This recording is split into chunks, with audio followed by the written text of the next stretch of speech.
बदतमीजी करता है, उसके साथ गंदी गंदी बातें करता है, उसको सांप से डराता है बार बार जिप खोल खोल के।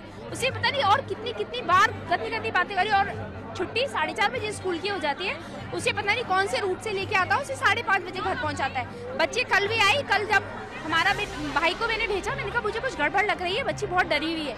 जब वो लोग पीछा करते हुए आए तब उसने बच्ची ने पहचान लिया कि भाई आ रहा है। जैसे उसने आवाज दी भैया भैया, उसे लगा कि कोई आ रहा है, तो उसने शॉर्टकट पे लेके कल उसे जल्दी 5 बजे घर पहुंचा दिया। टर्टल स्कूल में पढ़ने वाली एक नाबालिग बच्ची है, उसके पेरेंट्स की तरफ से मुकदमा दर्ज करवाया गया है कि इसका वैन का ड्राइवर जो लेके आता था, बच्ची को छोड़ने जाता था, वो पिछले 2 महीने से करीब से इसके साथ में गलत हरकतें करता है, छेड़खानी करता है। तो उसको हमने मुकदमा दर्ज कर लिया गया है और ड्राइवर को है जो हिरासत में ले लिया और इन्वेस्टिगेशन कर रहे हैं इसमें। राजस्थान में जयपुर राजधानी है और सेक्स सिलेक्शन में मैं ये कहूँगा कि सबसे बड़ी मंडी है। यहाँ सोनोग्राफी सेंटर सबसे ज़्यादा हैं और बेड प्रैक्टिस करने वाले डॉक्टर्स भी यहाँ सबसे ज़्यादा हैं। कारण है उन डॉक्टरों की पहुँच है और यहाँ सर्विसेज लेने वाले, क्योंकि राजधानी में रहने वाले अधिकतर लोग जिनका लिविंग स्टैंडर्ड अच्छा है, जिनकी समझ अच्छी है, वो अप्रोच भी जानते हैं कि किस डॉक्टर के पास कैसे पहुंचा जा सकता है। पंचशील जैन साहब, आपका रुख कर रहा हूं। अब जो सूरत हाल आपने सुने उसके बाद मैं स्थिति को जानना चाहूँगा। इसके लिए पहला किसे जिम्मेदार समझा जाए, इस स्थिति को पैदा किसने होने दिया? इस स्थिति के लिए तो हमारे देश की या राज्य की सरकार जिम्मेवार है। देखिए, बहुत सारे आंदोलन होते हैं। मैं ये नहीं कहना चाहता, किसान भी परेशान हैं देश में, युवा भी परेशान है, लेकिन उनके पास संगठन है, वो अपनी आवाज़ उठा सकते हैं। बच्चे कैसे आवाज़ उठाएंगे? उनके पास कोई संगठन नहीं है, उनकी आवाज़ कौन सुनेगा? पिछली बार अभी कुछ दिन पहले पारिकर साहब आए थे जयपुर में, मनोहर पारिकर साहब, और उन्होंने बजट के लिए आए थे कि हम बजट बना रहे हैं, तो पब्लिक ओपिनियन लेने के लिए आए थे जी। मेरे को भी बुलाया था। मैंने स्पष्ट रूप से कहा था कि हमको अगर देश अच्छा बनाना है तो सबसे ज़्यादा बजट हमको बच्चों के लिए रखना चाहिए। आज करोड़ों बच्चे स्ट्रीट पे रहते हैं, उनके पास घर नहीं है, पढ़ाई तो बहुत दूर की चीज़ है। 51% बच्चे कुपोषण के शिकार हैं देश में। हमारे देश की सरकार क्या कर रही है जी? हमारी राजस्थान की सरकार क्या कर रही है? राजस्थान में सारे 10%, पूरे देश के 10% चाइल्ड लेबर राजस्थान में है जी। तो राजस्थान सरकार क्या कर रही है? पूरे देश में सबसे खराब आंकड़ा हमारा राजस्थान का है। मेरे को तो बहुत अफसोस होता है हमारे नेताओं के ऊपर। मैं खासतौर पर पहले यौन शोषण को लेकर बात करना चाहूंगा। स्कूली बच्चे ऐसे मासूम जिनको कुछ समझ नहीं आता, यौन शोषण की जो वारदातें हैं वो लगातार बढ़ती जा रही है। क्या घर पर काउंसलिंग हो, स्कूल में काउंसलिंग हो, या फिर ऐसे लोग हो जो वैन ड्राइवर है, जो आरोपी है, उन लोगों की काउंसलिंग जरूरी है? जैन साहब, देखिए, काउंसलिंग बच्चों की तो क्या काउंसलिंग करेंगे हम? वो तो पीड़ित हैं, उनको क्या पता है इन सब चीज़ों का? उनको पता नहीं है। बड़े लोगों को ध्यान रखना जरूरी है, पेरेंट्स को भी ध्यान रखना जरूरी है। वो नज़र रखें कि हमारे बच्चे स्कूल जा रहे हैं, लेट हो रहे हैं तो क्यों हो रहे हैं। बच्चों से बातचीत करनी चाहिए।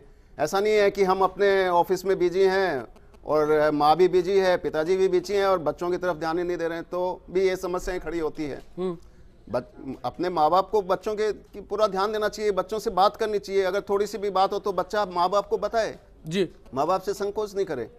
और जो दंड देने की प्रक्रिया है सरकार की, वो बहुत लचर है।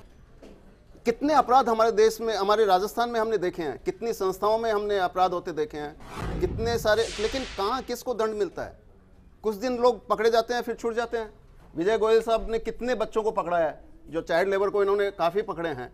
आप बता सकते हैं कि कितने लोगों को सजा हुई? चलिए विजय गोयल साहब, मैं इसी सवाल को लेकर आपके पास में आ रहा हूँ। शिप्रापथ में जो कुछ हुआ, उस स्थिति के खिलाफ अगर कोई जतन करना हो, समाज के स्तर पर होगा, सरकार के स्तर पर होगा, या स्कूलों को अपने स्तर पर कुछ अभियान चलाना होगा? नहीं, देखिए, मैं पहले दूसरी बात पे आ रहा हूँ। जैन साहब ने जो कहा कि बच्चों की काउंसलिंग को लेकर के, मैं आपका भी जवाब दूंगा, लेकिन उससे पहले फिर मैं CBSE के उस नियम का हवाला देना चाहूँगा जिसमें हर स्कूल में एक काउंसलर को अपॉइंट करना निर्धारित किया गया है। उस काउंसलर का यही काम है कि आप बच्चे के व्यवहार को स्कूल में परखें। देखिए, किसी बच्चे का इंसिडेंट होता है तो अचानक नहीं होता, वो इंसिडेंट 3-4 दिन में होता है और बच्चा अपने उस इंसिडेंट को अपने व्यवहार से शो कर देता है विद इन 2 आवर 3 आवर्स। ये हम लोग महसूस करते हैं। हमारे सेंटर पे जो भी बच्चा आ रहा है हम उसको तुरंत महसूस कर लेते हैं कि इस बच्चे के साथ कुछ ना कुछ गलत हुआ है और उसको उस तरह का ट्रीटमेंट दे करके हम उससे बहुत सारी चीज़ें निकलवा लेते हैं। हर स्कूल में काउंसलर होना चाहिए। आप स्कूल में फीस के नाम पर इतनी बड़ी बड़ी मोटी रकम वसूल रहे हैं जी, आप बच्चे को नहीं रीड कर रहे। आपका काम सिर्फ क्या कि बच्चे ने कितना पढ़ा, कितना स्कूल अपने स्तर पर खाना पूर्ति कर लेती कुल मिलाकर। नहीं, खाना पूर्ति तो है ही सही। देखिए सिस्टम में 3 जो पैरे हैं पिलर, वो तीनों पिलर जिम्मेदार हैं इस बच्चे के पीछे जो भी घटना हो रही है, जो भी इंसिडेंट हो रहे हैं, उस सब के लिए 3 पिलर जिम्मेदार हैं और इन तीनों पिलरों को अपनी जिम्मेदारी समझनी पड़ेगी। नहीं तो हम कह रहे हैं कि हमारे जो कह रहे हैं बच्चे हमारा भविष्य, हम उस भविष्य की बात नहीं कर रहे हैं, वर्तमान की बात कर रहे हैं जो हमारा वर्तमान भी है जी। उस वर्तमान को लेकर के, क्योंकि मैं बार बार एक बात कहता हूं, ये बच्चे हमारे वोटर नहीं है। इस वोटर नहीं होने के कारण से इन बच्चों के साथ जिस तरह की घटनाएं हो रही हैं वो एक निंदनीय है और हम लगातार इसके ऊपर बच्चे वोट नहीं देते इसलिए उनकी जरूरतों का ख्याल नहीं रखा जाता। कोई सरकारों के लिए ये तवज्जो वाली बात नहीं होती। बाल संरक्षण आयोग बनता है, वो क्या अपने दायित्व को निभा पाता है? मैं उस बात को जानना चाहता हूँ। 2 साल हो गए सरकार में बाल मंत्रालय होता है, क्या वो अपने दायित्व को निभा पाता है? सरकार की योजनाएं क्या वो इस दिशा में कारगर है? यौन शोषण के मामलों पर बात करना चाहूंगा सिर्फ फिलहाल। बाल आयोग की बात कर लें। 2011 में राजस्थान बाल आयोग का गठन हुआ। 1 साल तक एक अध्यक्ष रहा, उसके बाद 2 साल तक कोई अध्यक्ष नहीं रहा। दोबारा दूसरा अध्यक्ष अभी 1-1.5-2 महीने पहले चुना गया। सरकार की काफी अभी भी उस आयोग में पूरे सदस्य नहीं है, सिर्फ 2 सदस्यों की नियुक्ति की है। 5 सदस्यों की नियुक्ति करनी है, 2 सदस्यों की नियुक्ति हुई है। आप आयोग को बना करके उसको अधिकार तो दें कि वो दंतविहीन है, अधिकार विहीन है। वो आपको कोई भी गलत आदमी है उसके लिए सिर्फ आप रिकमेंड कर सकता है, वो उसको सजा देने की घोषणा नहीं कर सकता। इसको ये सजा दी जाए, इस स्कूल के खिलाफ ये कार्रवाई की जाए। वो सिर्फ लिखेगा तो शिक्षा विभाग को लिखेगा कि इस स्कूल ने गलती की है, इस स्कूल के ऊपर कार्रवाई करो। आयोग की हिम्मत नहीं है कि वो खुद जाकर के उसमें कार्रवाई कर ले। एक इंसिडेंट मैं आपको बता देता हूँ। मेयो कॉलेज में एक घटना हुई। मेयो कॉलेज में जब अजमेर जिले की बाल कल्याण समिति वहाँ गई तो मेयो कॉलेज के प्रशासन ने उसको गेट पर रोक दिया। बाद में जब उसके ऊपर दबाव डाला गया तब उसने बाल कल्याण समिति को विद्यालय के अंदर प्रवेश करने दिया। तो ये तो हमारे समितियों की, हमारे आयोग की स्थिति है। क्या सरकार साथ देती है ऐसे संस्थाओं का? देखिए मेरी बात सुनिए, जब तक इन आयोगों में राजनीतिक नियुक्तियां होती रहेंगी तब तक इन आयोगों का जो लक्ष्य, उद्देश्य बनाने का जो उद्देश्य था, वो उद्देश्य का हमेशा उसके साथ कुठाराघात होता रहेगा। रही जहाँ तक कि बच्चों की हैरेसमेंट की बात, आप आज की तारीख में किसी भी मोबाइल को उठा लीजिए जहाँ पे आपके पास स्मार्टफोन है या आपकी वेबसाइट है, जिस तरीके से बच्चियों को परोसा जा रहा है, सॉरी मैं जो गलत शब्द यूज कर रहा हूँ, जिस रूप में उनको दिखाया जा रहा है वो अपने आप में घिनौना है। कोई आवाज नहीं उठा रहा, कोई बाल आयोग नहीं उठा रहा, कोई किसी भी राज्य बाल आयोग नहीं उठा रहा, ना केंद्र का बाल आयोग उठा रहा कि आप बच्चों को परोस किस तरीके से दिखा रहे हैं।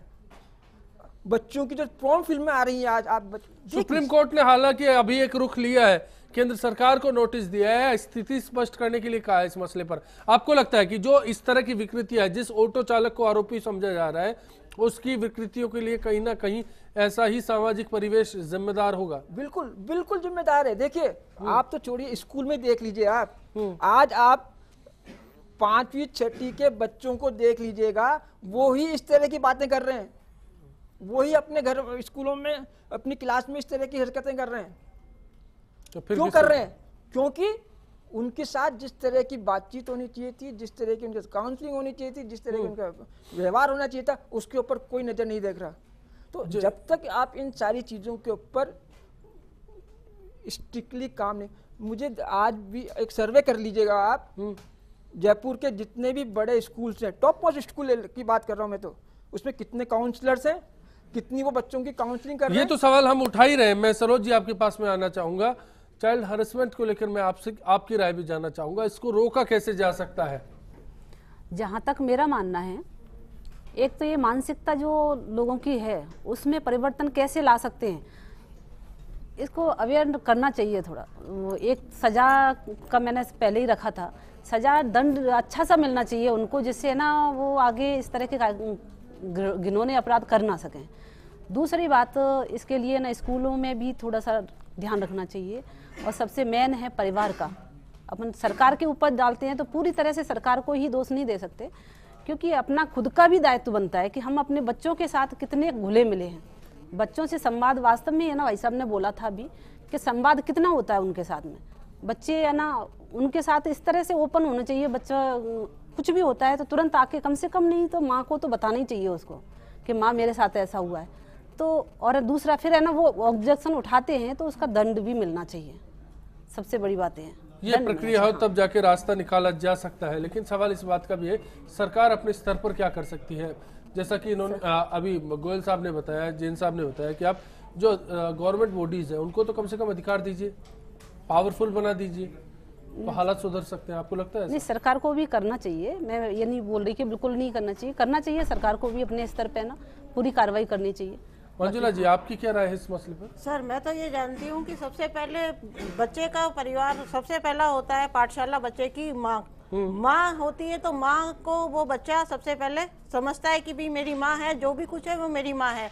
तो उस बच्चे को, बच्चा जो भी अपनी बात अपनी माँ को कहता है, उस बात को उसको समझना चाहिए। और इधर पिता है तो पिता अपने लड़के से पूरा अपने दोस्त के हिसाब से उसको व्यवहार करना चाहिए, जिससे कि वो अपने पिता को हर बात को कह सके। और दूसरी बात ये, स्कूलों के अंदर यौन शिक्षा का प्रावधान होना चाहिए, जिससे कि बच्चों के अंदर ये विकृति फैली हुई है उनको खत्म होनी बच्चे अपने साथ होने वाले अपराध को समझ सके, फर्क कर सके कि कौन सा टच राइट है और कौन सा गलत है, ये स्पर्श को समझ सके। एक दर्शक है कृष्णा कौरानी जी, जयपुर से हमारे साथ जुड़े हैं।